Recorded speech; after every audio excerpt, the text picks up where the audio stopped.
Welcome in. Tonight we're going to look at Unit 5, Intelligence. This is part of our cognition unit, so memory, language and thought, and the cognitive process. Intelligence is a part of how we're studying this here, but I know some places, some teachers wouldn't maybe include that in here or maybe separate it out. We're going to include it because it's sort of like wrapped up in the whole process of thinking. And we're looking at intelligence. So what is intelligence? And how much of intelligence is inherited? How much of it is due to upbringing? Or, that classic debate, nature versus nurture. And I know we've discussed it's more nature via nurture, which means that your nurture can help to shape your nature. But what exactly is it, and how do we test it, and what do those test scores mean? And why do some people with very high IQ scores become underachievers? Well, average IQs can sometimes be real leaders. And what does the forecast hold for you if you have a high IQ? Are you likely to succeed, or is it really based upon other factors? How does intelligence related to creativity and artistic, or athletic ability factor in here? What truly is intelligence? Is it just simply book smarts, as they say? Who are the 3 smartest people that you know? And if you've been in class, or potentially if you've sat in the class where I introduced this to you and now you're watching the video, you've probably already gone through this process. So you can kind of like skip through it or not pause the video here. But if you haven't been able to do this yet, in your notes, write down the 3 people that come to your mind here that you believe are the smartest people that you know. And I have smarts in quotations for a reason. But judging how smart a person can be is pretty subjective. Does their IQ score make them the smartest, or is it more about their accomplishments? And the debate over this is likely that will never cease. And below, and we're going to show you 10 people in no particular order, but they are undeniably worth being called the 10 smartest people alive. The order that I have them in is a ranked order that they appeared on a website, but we'll see what you think. Just how smart is smart? 50% of people have IQ scores between 90 and 110. And then there are 3 other categories here. 0.5% of people are at the genius or Wile E. Coyote super genius level. And 2.5% are very superior in intelligence, so over 130. It's not quite over 140. Then there's the set of people who are thought of as being mentally deficient or impaired. We call it cognitively challenged. The term used to be mentally retarded. And we've gone sort of away from that. But I can kind of tell you this. It doesn't really matter how you say it. When you're saying somebody isn't intelligent as others, isn't that in a big way sort of a put down anyway? And what does that really mean? And is it important that we can identify and determine that? Because if we can't identify and determine whether someone is cognitively challenged, if you want to put it that way, would we be able to provide the services that those folks would need to be able to be helped to success, or modify their learning situation to help them succeed? So I think it's a tricky question, but it's one it's pretty important too. I'm going to flip through these pretty quickly because we've discussed them in class, but I find them interesting. These are these 10 really high IQ people. The first one is James Woods, who's an actor, and he's been in a number of TV shows that I've watched. This actor, James Woods, is a genius. 800 on his SAT. On the verbal, and 779 on the math. And he enrolled at UCLA in high school and accepted a scholarship to MIT, but then he dropped out and became an actor and has won 3 Emmy Awards. Terrence Tao is someone who is credited with starting mathematics by watching Sesame Street as a toddler, and so did I. So why am I not that smart? At age 2, while most of us would just learn how to walk and talk and chew gum or whatever, and probably not even chew gum, he was able to calculate basic arithmetic, which is pretty amazing. Became the youngest ever full professor at UCLA at age 24, and a huge IQ at 230. Christopher Hirata was someone who those people who are smart are kind of jealous of. A 225 IQ, and the youngest American to win a gold medal at the International Physics Olympiad. Judith Polgar is your one woman on the list. Interesting, isn't it? Her father used her and her sister in sort of an experiment in education to see if they could be raised as grand chess champions, and it worked for her. She became the youngest chess grand champion, beating Bobby Fischer's record by about a month. Number 6 is Sir Andrew Wiles, and all he did was just solve one of the wildest problems that there is, Fermat's last theorem, which is widely regarded to be the most difficult math problem in the world, and he solved it. So for that, I guess he was knighted, or made a protector of the Isles, or whatever the Sir stands for, I always forget. But Garry Kasparov is another one, and I'm familiar with Garry Kasparov. He was a very famous chess player, but he holds a distinction of being beaten by a computer. And I think it was an IBM computer that beat him. The computer was playing chess against him and ended up beating Garry Kasparov. But he also ran for president of Russia. He is a politically active gentleman. Rick Krosner is probably the most interesting of the guys on the list. Pretty good IQ of 192. He recently worked as one of the writers on the Jimmy Kimmel program. But then again, he's not your average genius. He was a stripper, a roller skating waiter, a bouncer, and a nude model. So there you go, Rick. It just goes to show you, just because you have an high IQ doesn't mean you're going to use it for high IQ type things. You could use it for other things, I guess.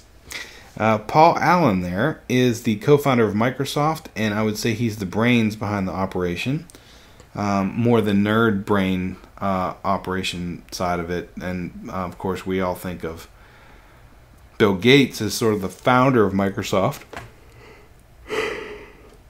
Excuse me. I guess I'm going to have to yawn when I'm talking about Microsoft and I'm using Linux. So today, a little different version of Linux. We're going to use the version that's called Manjaro. So I just tried something new, and Ubuntu wasn't working for me. This is all Spanish to you, or French, or a foreign language, but it doesn't matter. 170 IQ, but what did he do? He parlayed that nice IQ into $14.2 billion. He owns many sports teams, including like the Seattle Seahawks and the Portland Trail Blazers. He's in the Pacific Northwest, like Microsoft is.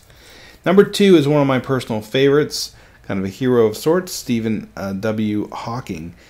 Stephen Hawking suffers from the disease ALS, which is quite debilitating. I mean, he can't move much on his own, and what he can do is move his eyes on a computer screen. It follows his eyes to be able for him to communicate. Very, very difficult, and at this point, he is pretty sick. I know he was supposed to be, I believe, in Houston or another city to give a talk, and he was not able to make it because he was in the hospital. So hopefully Stephen Hawking will continue to defy the odds with ALS, and he's one of the people on this list who's maybe most recognizable. He's taken science and put it in a way that people can understand it. Number 1 on this list is Ahn Young, and he is the Guinness Book World Record holder for the highest confirmed IQ at 210. And let's look at him a little bit closer here. He was born in 1962 as a Korean former, well, he was a child prodigy, and I guess he's no longer a child. You can see him at the top left there. That's not him in the middle. That's Keanu Reeves. It's thinking, what if I'm the smartest person in the world, but everyone's too stupid to realize it?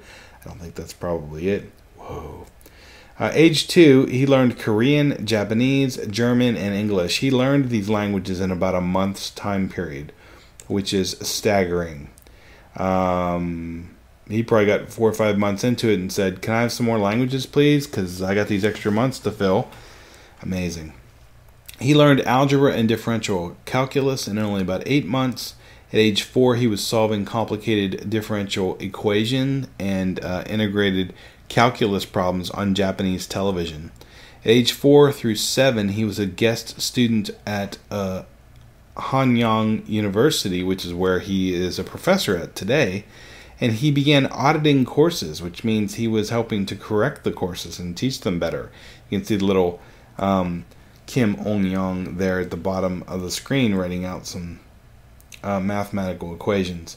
He began writing poetry, was a fantastic painter as well, invited by the U.S. to NASA, where he finished his his university studies.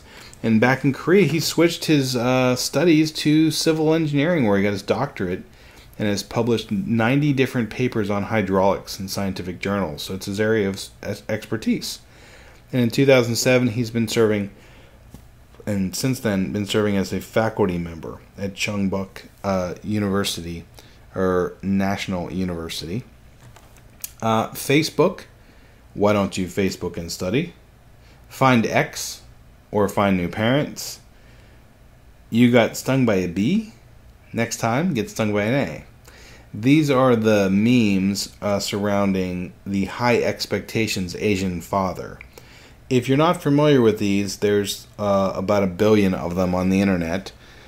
Some are more appropriate than others, and it is a stereotype to say that all Asians are intelligent. I think you have to be careful with stereotypes.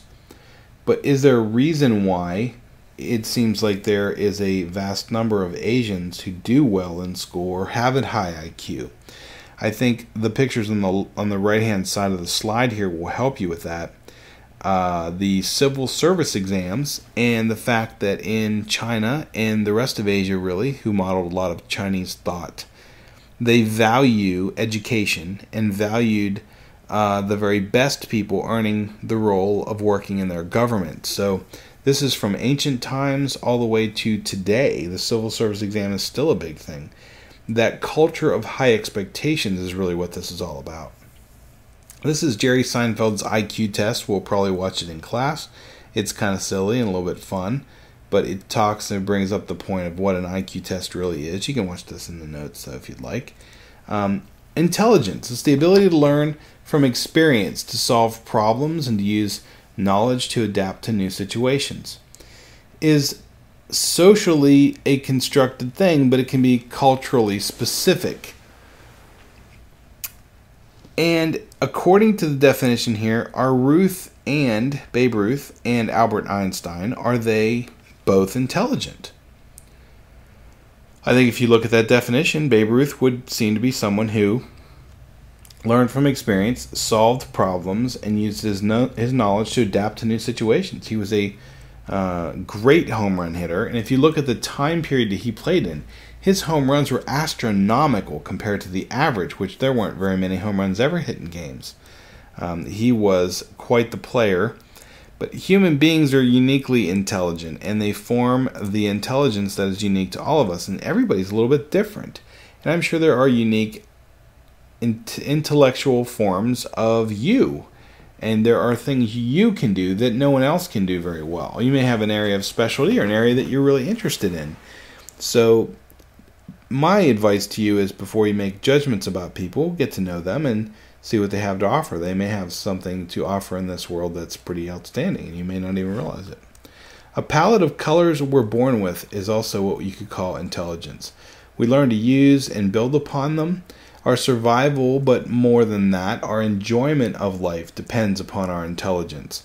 Individual differences in intelligence can be measured through IQ tests, but although they are powerful, there are limited barometers of intelligence. Some psychologists believe that there are other kinds of intelligences, and we're going to be looking at those here, and that they offer our society some value and shouldn't be reduced to just an IQ number.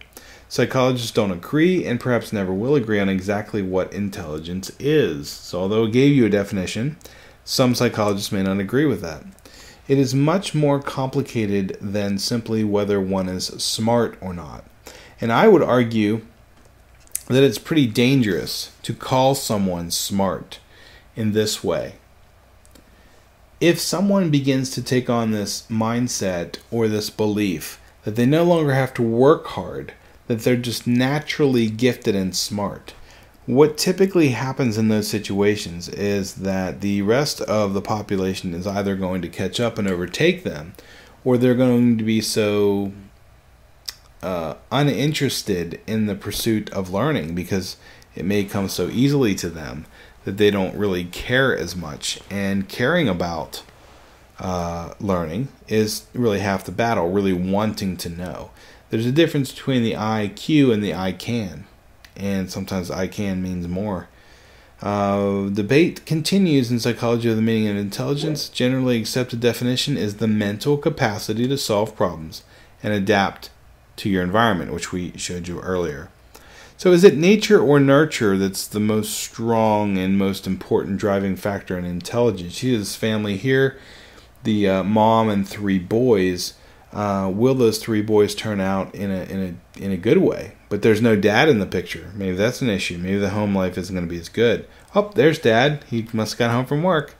You see Dad and the 3 boys, the very young boy sitting on the lap of the mom. This little tiny baby, what's it ever going to turn out to be? I'm not really sure. Looks like they're playing little catch, maybe baseball in the street there. Be careful, kid. You don't want to knock out some car windows. And then they're playing some basketball down there below. Looks like Dad's about to block his shot, reject it, slam it back down to his face. And at the bottom you see a nice family here. 3 boys. They've grown up a little bit, haven't they? Mom's got the mom short haircut going there. Dad's got the touch of gray happening. Of course, these people are 2 people you may be familiar with. They're both quarterbacks. Peyton Manning, who I have a personal distaste for, just because he played for the Colts for so long and would beat my team quite often. Sometimes live and in person. I'll never forget a couple of those throws he's made to Reggie Wayne to beat the Texans in the last minutes of games. And his brother, who's standing to the right of him in the top picture there, is Eli Manning. And what's interesting is Eli has won more Super Bowls than his brother, although this year he's struggling quite a bit. But these guys not only are great quarterbacks, in some ways they're really great entertainers. Their commercials on television and their performances on Saturday Night Live, both of them have hosted and done amazing jobs. So is it nature or nurture that has made the Manning brothers who they are? You could argue that obviously their father himself, and you can see him there at the bottom of the screen, he was number 8 for the New Orleans Saints, or as they say it in New Orleans, Nolans Saints. Number 8, who was drinking some milk, which does a body good. Maybe he just had naturally great genes and a DNA and genetic structure that allowed him to be a great quarterback. Of course, his sons were as well. Or is it potentially because, if you look at that top picture there, Mom is serving up breakfast there. Dad's got the sports page, it looks like. And the 2 boys have the newspaper sitting next to them as well. They're eating breakfast and they're discussing the news of the day. Is it because the boys are doing what Dad has done here? Interesting, isn't it? Is it genetics, or is it just the fact that you will see and imitate what your parents are doing and therefore give you a chance at success by imitating their success? This is one of these education portal videos, which is Psychology 101. This is Cognition, part 1 of it, and they introduce you to the idea of intelligence. And to me, cognition and intelligence should connect together. So, for some reason, I'm going backwards here. Let's talk about the development of psychometrics. Sir Francis Galton, in the mid-1800s, became very interested in what accounts for individual differences in people. And his work emerged, the concept emerged, where he is going to try to study intelligence. He's pretty controversial here because some of his beliefs were inspired and some of his pursuits inspired by the fact that his half-cousin was Charles Darwin. And some believe Galton was just trying to outdo Darwin. And some of the ideas that flowed from Galton were controversial, and this marks and followed this field of study for over a century because of these controversies have continued to follow it, I should say. he was the first person to coin the phrase nature versus nurture. And he researched the hereditary basis of intelligence by studying twins. Twin studies is a big part of genetic discovery and intelligence discovery, because you're going to be looking at twins who share the same genetic makeup. And they also, most of the time, are going to also share the same home life and nurture as well. But you develop the field of psychometrics, and he did, by applying key statistical concepts including correlation, percentile rank, to studies on human intelligence and some other factors. So what we have next is Binet-Simon. Simon goes then to transfer out to Stanfordbinet. This Binet-Simon scale is the first measure of intelligence created by Alfred Binet and Theodore Simon. It's designed for French schools to help identify students who might need additional support. So this is not being done in a negative way. Binet and Simon are trying to help students, not hurt them. I think there's a great distrust of IQ, but in a way, IQ could be used as a way to determine the outliers. Somebody who's way beyond the norm in either a really strong way, mentally processing very quickly, or someone who struggles at a level. Either side, whether it's a more gifted or high IQ person, or someone who's more cognitively challenged, they would both need to have some interventions to help them maybe learn in a better way. So there are valuable reasons for doing this. But Binet also developed concepts of something called the mental age, which indicated an individual was capable of reasoning at a level of a typical person at that chronological age level. So maybe you're 40 years old, but you have the chronological age of a 30-year-old. Maybe that's a good thing if you're 40. They discovered that by discovering someone's mental age, they can predict their future performance. And they hoped that they could use the test to help children and not just to label them. Stanfordbinet came along. Stanford is the university. So people working at the university, people like Lewis Terman, helped to revise and expand upon Binet's test. And they used this in the United States. They renamed it the Stanford-Binet Intelligence Scale. This becomes the gold standard IQ test, the one that people use. It utilized an IQ formula and allowed for testing of adults. Right there, that's a different story than what we originally started with. It increased the number of tasks required from Binet's 54 to the new 90 tasks. And it's an individual test. Trained psychologists would give the test. So it's a one-on-one one psychologist per person exam. It looks at 4 areas of cognitive ability: verbal reasoning, abstract visual reasoning, quantitative reasoning, and short-term memory. So all 4 of those are measured in a way that would give you an idea of what someone's mental age would be at the end. Of course, we're going to be using the bell-shaped curve, which we have discussed here quite a bit in the first unit. But the new test is including the formula of intelligence quotient. This is William Stern, who we've got Terman there, and Terman used the study of young kids. They called them the Terman termites, young kids who would then become older to determine what their IQ was like. And these were interesting young people. But the new test included a formula, the IQ. So Stern came up with this idea, and the new intelligence quotient, Terman's new Stanford-Binet test, was able to allow for testing of adults. The IQ is going to be gathered by dividing the mental age by the chronological age, and then you multiply those results by 100, which kind of sets a baseline for where you would be. 100 is the IQ test, mean, median, and mode. So this is a perfectly bell-shaped or natural or normal curve. And in the middle is 100. So the mean, median, and mode of an IQ test is 100. If you score 100, you're scoring where most people will end up scoring. If you score at the 130 range, you're at the very high range. If you score in the 50s, you're at the very lower end of the scale. And you can see that right there. Einstein's IQ was 160. Let's look at this one. Lewis Terman's IQ test. Using Binet's research to construct the modern-day IQ test, you get the Stanfordbinet test.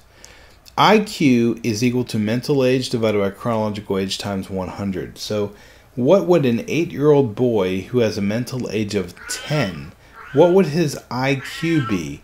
If you do the math here, you find out that the IQ would be 125. This cat is crazy. A 12-year-old who has the mental age of a 9-year-old person, his IQ would be 175. Now, I'm not going to give you the answer to the last one. I want you to figure this one out, and we'll probably look at it in class here. But a boy who has the mental age of 10 and an IQ of 200, so you're going to have to do some math here. How old would he be? And looking at some of my old pictures here from days gone by, my 8, 12, and high school aged. I was a senior right here, number 40. And this is me leading the team out of the tunnel onto our field. This is what you call a cinder track. And that was no fun to fall and get hurt on. They didn't have they have the new track like you guys have today. But yeah, it wasn't quite as good on your legs as what you guys have, the nice rubberized version. Let's look at the problems with the IQ formula. Some of you may have already kind of come up with this in your head and thought about it as you're doing the math there. It does not really work well on adults, so why not? If a 60-year-old man does as well as a 30-year-old, then what would his IQ be? Do the math there, pause it, and come back and we'll look at it.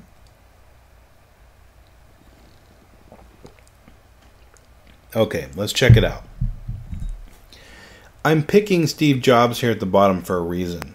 There's a picture of him at the very bottom as a 50 or 60-year-old man. And here he is at a younger age, around 30 years old. Okay, and he was the founder and co-founder of Apple Computers. As we've said before, like Paul Allen was the brains behind Microsoft, this man, like right here, Steve Wozniak, was the brains behind Apple Computer. Here was the marketing brains of Steve Jobs as a young man. But Steve Wozniak, who I've had a chance to meet, fascinating person. He literally built the Apple II computer back when it was really something. A 60-year-old man would have the average, as well as an average 30-year-old. A 60-year-old man's IQ would be a 50. So let's back up here a second. If a 60-year-old man's IQ is a 50, they're scoring in the mentally retarded or cognitively challenged range. So that's kind of messed up. And think about it now. A 60-year-old man just performing 10 years younger than his current version of 60, that wouldn't put him all the way down to that level. If he's scoring like he did when he was 50, I would think that'd be fine. So the issue here is that this doesn't make sense and doesn't work for these kind of skewed groups. So Wechsler suggested that IQ tests were limited because they measured intelligence only verbally. And he's going to do a couple other things here to fix our problem. He said they measured intelligence only verbally. So he designed a test that would include both verbal and performance components. So Wechsler develops the adult and version forms, the WAISC and the WISC. And these the scoring system was based on a normal distribution, like we were looking at there with a normal bell-shaped curve. Rather than one final score, the Wechsler gives 3 scores. These 3 scores are verbal, non-verbal, and a full score when you add the two together. And unlike Stanfordbinet, which used the IQ ratio IQ, mental age divided by chronological age, Wechsler's test based their score on standard deviation IQ, where a person's mental age is scored in comparison with the people who have an average person of his or her age. So let's look at some of these IQ facts. One of them is that IQ tests have shown to be a good indicator of school performance. If you have an IQ, you tend to do better in school. It's pretty interesting. And I'm going to make this a little bigger so we can read it some. We also know by looking at IQ facts that in comparison to white students, black students' IQ scores are 10 to 15 points lower. Whoa, what is happening here? If you look at these bell-shaped curves, you can get a sense of where they would fall by racial group. Asian on the far right, then white, then Hispanic, and then black coming in last on this thing. Why do you think that is?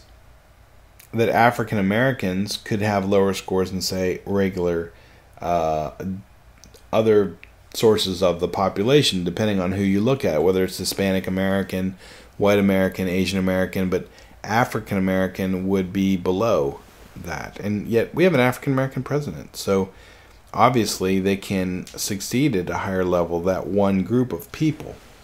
Well, the issue here is a socio-cognitive one and a cultural one that has taken place over a number of years. Slavery in this country was the law for such a long period of time. It's hard to overcome that very quickly. So what are we seeing? We're seeing that the curve here, where the yellow is moving to the right and increasing in score value faster than any other group. So although in comparison to white students, black students' IQ scores are lower, they are improving at a faster rate than any other group. So there are some different ways to look at this. The Bell-Shaped Curve was a book about intelligence and class structure in American life. This was a very controversial book, and it was one that set some people's hair on fire. They weren't very happy about it. Looking at this, it shows IQ or intelligence quotients for people across the population, and you see Amadeus W. Mozart and the chess champion Bobby Fischer. 1 in 30,000 people of the population could potentially score at this range. If you look at the average score, which is 100, that's all the way down at the bottom of the list.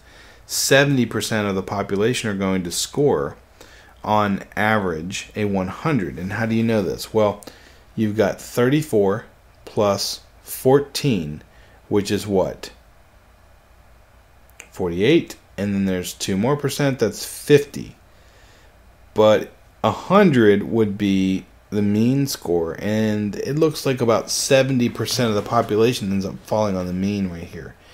So there are some that are higher and some that are definitely less. Interesting stuff. We'll look at this video in class. It's called, and the question I posted at the top is, can you score very low on the IQ test and also be intelligent? That is something that the folks in this video definitely would be able to do. Whether you're Stephen Wiltshire, the human camera, who is able to fly above the city of Rome there and then draw it over a few days period of time. He could draw it almost looking perfect. But he can't really carry on a conversation with somebody else. His intelligence, his raw IQ would be low, but he has abilities far beyond the normal. And those folks are called savants. There are only about 100 savants in the world at one time. It's a very, very small group of people that have incredible intelligence level at some stage, but then they have a very lower practical application of IQ in other ways. So this was our first look here at intelligence. We will also come back here in a little bit and focus on the next part of intelligence. Something I wanted to show you here before we left is just to think about where we've gone through this, but what is intelligence? Know the definition of what intelligence is. Also focus in on understanding the different types of IQ tests and how they were developed. Who are the people that developed them? And these are very important to know, especially for the AP test, so you can understand how it works. But then also looking at standard deviation and then IQ, how you come up with an IQ score. So these are things to think about for your test on this unit, but also for the AP test down the road, AP students. Until next time, don't forget to be awesome.